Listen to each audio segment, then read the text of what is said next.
After my wife passed, I raised twin toddlers alone. My parents turned their backs, but my in-laws embraced us. Imagine being utterly broken, kneeling at your beloved wife's grave, your two tiny children clinging to your legs, only to realize that the people who shared your blood had absolutely no intention of helping. The betrayal was a cold, brutal shock.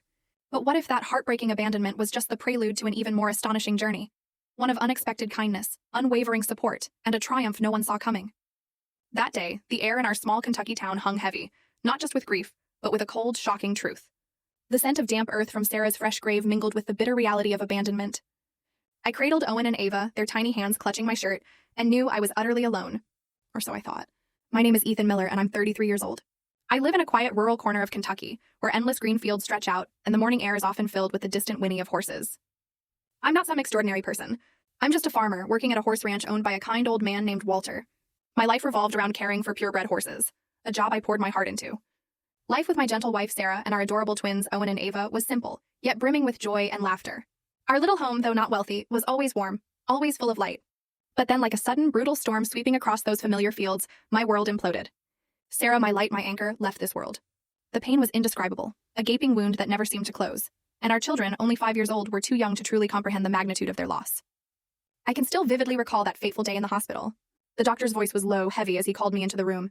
Sarah lay there, frail and fading, but her eyes, those beautiful eyes, were still bright, still full of love.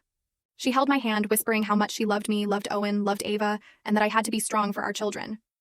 I nodded, tears blurring my vision, but inside something profoundly shattered. That cruel cancer stole her from me mere months after the diagnosis, so fast I didn't even have time to brace myself. Sarah passed away on a drizzly afternoon, leaving me standing silently by the hospital window, staring out at a gray sky that perfectly mirrored my broken heart. Sarah's funeral was simple, just as she was. I chose a small church on the outskirts of town, the same one where we had once held hands, promising forever. Owen and Ava, just 5, clung tightly to my hands, their innocent eyes not yet fully grasping the raw pain of our reality. They wore the green woolen outfits Sarah had knitted herself, asking me in their small, trembling voices, "Where's Mommy, Daddy? Will she come back?" All I could do was hold them closer, desperately trying to hide the tears that threatened to overwhelm me. In that quiet church, I felt the presence of loved ones, but also a cold distance that etched itself into my memory. My in-laws, Arthur and... Full story video added in below.